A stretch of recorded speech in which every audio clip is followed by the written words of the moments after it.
खाली news nation का चलो फटाफट करो। चलिए आशीष एक सवाल पूछ लिया चलिए चलो सेंटर है सर। सबसे पहले शुरुआत जी। यहाँ पर बोरीवली पुलिस स्टेशन आप लोग आए थे, मसले में आए थे, वो जानना चाहेंगे।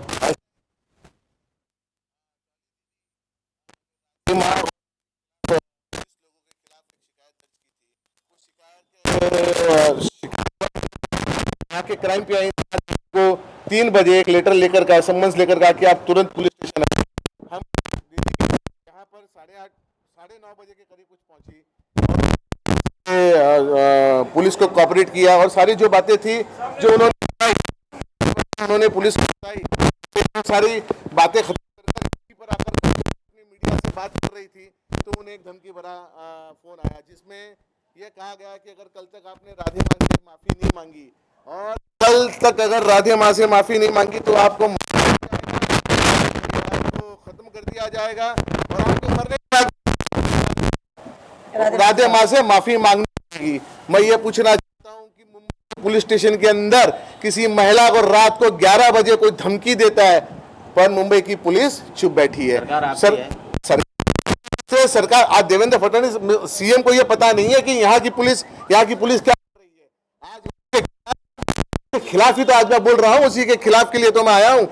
फिर हमने तुरंत अंदर जाकर वह फोन जिसमें धमकी लाइव आ रही थी हमने यहाँ के क्राइम पीआई हिंदलकर जी को सुनाया। उन्होंने वो सुन रहे थे पर मैंने कहा कि आप इसको तुरंत धमकी दी जाती है तुरंत एफआईआर लीजिए। उनका कहना था हम रात को एफआईआर महिला पर इस कंप्लेंट ले नहीं सकते, तो क्या कल कोर्ट जाएंगे आप उनसे पूछने के लिए, उसके बाद एफआईआर लॉन्च करेंगे। उन्होंने एक एनसी जो कि हम इस एनसी से बिल्कुल सेटिस्फाइड नहीं है, इसमें तथ्य नहीं थे, तो हमने तुरंत यह लेटर डॉली बिंद्रा जी ने पुलिस स्टेशन को दिया है।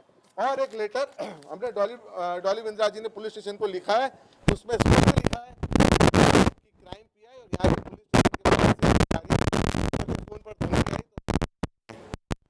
तो मेरी तुरंत सरकार से मांग है, यहाँ के कमिश्नर से मांग है कि तुरंत इस पर एफआईआर हो।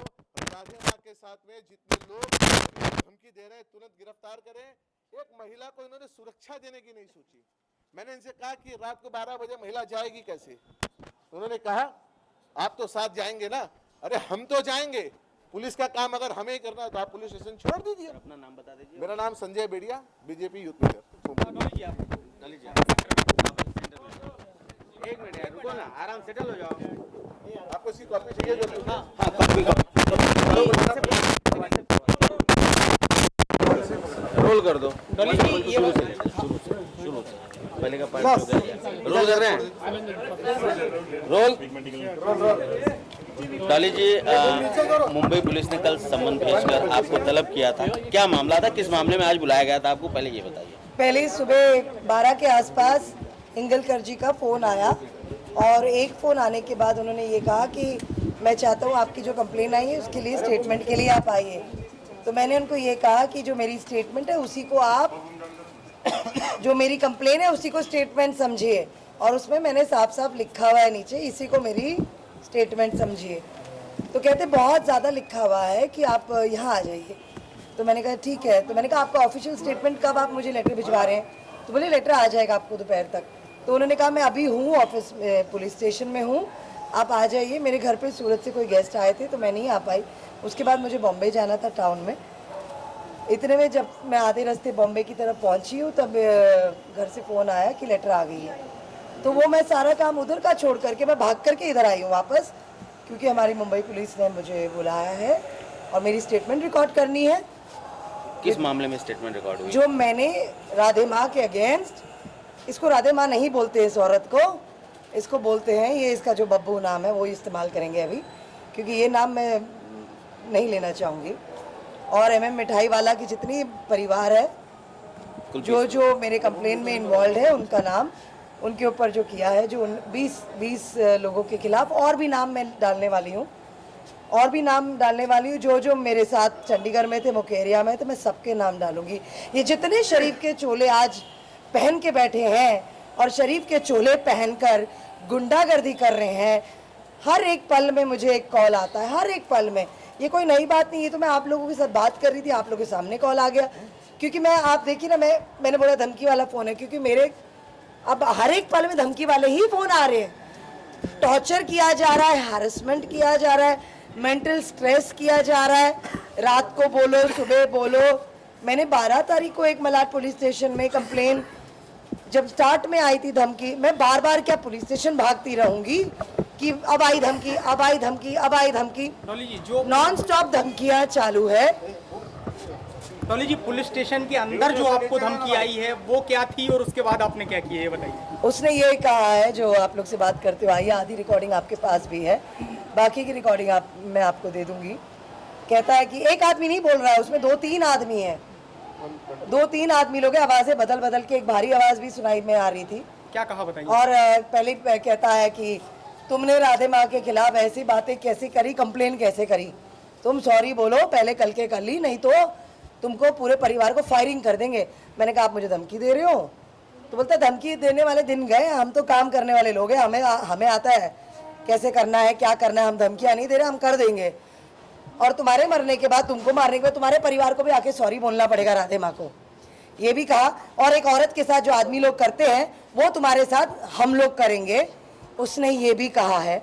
और उसने मेरे बच्चे, घर में जो बच्चे तुम्हारे उसको भी उठा लेंगे, ये भी धमकी दी है। आप रिकॉर्डिंग सुन लीजिएगा किस तरीके से डरा रहे हैं और धमका रहे हैं। और जबकि मैंने ये कहा कि अपना नाम तो बताए, तो कहता है कि मेरा नाम ABCDXYZ है। इतना भी बोल रहा है, इतने में जो बात करने का तरीका मेरे मुंह से वही निकला गुस्से से। बोलता है वही क्या करती है ऐसे, पर उसकी जो भाषा थी पूरी हरियाणवी टाइप की थी। 2-3 आदमी लोग थे जो बात कर रहे थे, 2 आदमी तो थे ही थे। आप रिकॉर्डिंग सुनेंगे, उसमें आपको पता लगेगा। तो आप पुलिस के पास भी मांग की है पुलिस से आपने? 12 तारीख से करी है, क्या करूं?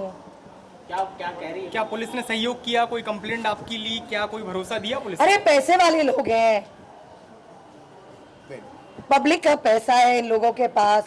मेरी कंप्लेन नहीं ले रहे हैं, उनकी अपनी ड्यूटी है, उनकी अपनी मजबूरी है। मैं किस किस को कंप्लेन करूं? मैं अभी यही करती रहूं, घर का काम, अपना काम छोड़कर। हम कंप्लीट कर लीजिए, कंप्लीट कर लीजिए। जी डॉली जी, कंप्लीट करिए। क्या बोलना चाह रहे हैं आप, मुझे पूछिए। मैं थोड़ा सा अभी, क्या आपको लगता है मुझे मेंटल स्ट्रेस दिया जा रहा है, मुझे हैरेसमेंट किया जा रहा है। मेरी एक रिक्वेस्ट थी, मैंने जो मनोज जी से रिक्वेस्ट करी, आपको मैंने फ़ोन दिया था, तो आपके प्रेजेंस में ये आपने सुना भी, तो इसमें अभी आप अपना नाम मेरी कंप्लेन में लिख दीजिए कि आपने किया। बोले हम अपना नाम नहीं लिख सकते हैं। मैंने वो दूसरे जो सिविल में थे उनका रिक्वेस्ट की, मुझे पुलिस के अगेंस्ट नहीं है, ये मुद्दा वैसे ना करें आप। I am not against police. I was very happy कि मनोज जी ने मुझे बोला आने के लिए। I am not against Maharashtra police, but they should understand what I am going through. मैं देश की जनता से ही कहना चाहती हूँ, मैं अब इस वक्त, क्योंकि गलत औरत कर रही है, धर्म के नाम पे गलत कर रही है, मैं आवाज उठा रही हूँ आज अकेली। मेरे साथ सेक्सुअल हैरेसमेंट किया, मेरे साथ सेक्सुअल अब्यूज किया, उसमें मैंने आवाज उठाई, तो आज मुझे फोन करवा रही है। डॉली जी, आखिरी चीज, क्या आपको लगता है कि इस धमकी के बाद लगातार धमकी आ रही, क्या आपको लगता है राधे माँ से आपकी जान को खतरा है? मैं डे 1 से कह रही हूँ, इस औरत को मुझसे खतरा है, क्योंकि इसकी सच्चाई मैं जानती हूँ। इस औरत और इस परिवार को, MM को मुझसे खतरा है, क्योंकि मैं इनके बारे में एक एक चीज जानती हूँ। ये कैसे अपने आप को, अपना काम करते हैं, इनकी फितरत क्या है, इनकी एटीट्यूड क्या है, ये कैसे डील करते हैं, ये कैसे धमकियाँ दिलाते हैं, इनके पास कैसे दूसरों के कॉल रिकॉर्ड करवाते हैं अनऑफिशियली, मैं ये भी जानती हूँ। मैं उसका नाम भी जानती हूँ जिस आदमी को ये लोग अनऑफिशियली रिकॉर्ड करवाते हैं, क्योंकि मेरे सामने किसी की रिकॉर्डिंग करवाई थी इन्होंने। और किस तरीके से इनका गुंडा राज है मैं ये भी जानती हूँ, कैसे लोगों को धमकाते मैं ये भी जानती हूँ। मैं इनकी फितरत से वाकिफ हूँ अच्छी तरह से। और आज मैंने अपना, जब 2 साल के बाद जब मैंने अपनी आवाज़ उठाई है तो मुझे दबाया जा रहा है। आप लोग को शायद मैंने ये भी बताया होगा कि मुझे नोट पानी लेके मुंह बंद करने का भी ऑफर आ चुका है, ये भी बताया था आप लोगों को। मैं आपको फिर से बताती हूँ ये बात कि ये जो बब्बो है इसकी बहन का नाम रज्जी है, जो मुखेरिया में इसका जो प्रॉपर्टी है। ये जो रज्जी है जब भी 7 तारीख को इसने मुझे फ़ोन खुद किया था, जब सुबह 7 बजे के आसपास, जब मैंने फ़ोन नहीं उठाया, as I was sleeping, I did not pick up the phone, तो इसका फ़ोन आया, फिर धमकी आई, कब बोलते रुपए ले लो, मुंह बंद करो। आप ये क्या लगा रखे, आपको प्रॉब्लम क्या है? अरे आप जो हरकतें कर रही हैं आपने, हम आप उसके बारे में देश को बता रहे हैं, तो क्या आज मैं गलत कर रही हूँ? आप मुझे मारना चाहते हो, मेरी आवाज़ दबाना चाहते हो, मेरे खिलाफ इतनी कॉन्स्पिरेसी कर रहे हो, मुझे बदनाम कर रहे हो, ठीक है, it doesn't matter, go ahead, मेरी आवाज़ बंद नहीं होगी। आप पुलिस प्रोटेक्शन की मांग करती हैं? मैंने की है पुलिस प्रोटेक्शन की मांग, 12 तारीख से किया है। अगर आपको कुछ भी हो गया, अगर आपको अभी कुछ भी हो गया तो क्या पुलिस जिम्मेदार है? इसके साथ साथ मैं आपको बताऊंगी, मुझे कुछ और मेरे परिवार को आंच भी आई, इसके जिम्मेदार ये औरत होगी बब्बो, इसके साथ साथ ये पूरा एमएम परिवार होगा। पुलिस भी तो जिम्मेदार होती है क्योंकि पुलिस ने भी कोई एक्शन नहीं लिया है। नहीं, मैं अभी मैं वेट करना चाहूँगी। अब इस तरीके का ये जो धमकी का जो टॉर्चर मुझे चल रहा है वो मैं समझ सकती, पर people should understand what I am going through. I want this world to understand, the Hindustan to understand what I am going through right now. Each and everybody, individual, anti-social element kind of a people, they are trying to degrade me, tarnish my image. They are trying to talk anything and everything, left, right and center. You come forward, my dear friend, come. You're dealing with Dolly Bindra today. मैं उनमें से नहीं हूँ कि मैं चुप हो जाऊंगी। मैं ये कह रही हूँ, आज ये धमकी के बाद आज मैं और ये कहना चाहूंगी, नाउ मैं अब कोर्ट का दरवाजा खटखटाऊंगी। Wait and watch, you so called Babbu, धर्म के नाम पे जो तो गंदा कांड कर रही है, इसको एक्सपोज मैं करके रहूंगी, चाहे तू मुझे मार डाल या कुछ भी कर। बब्बू से मतलब आपका राधे माँ से? वही नाम है उस औरत का। Okay, thank you.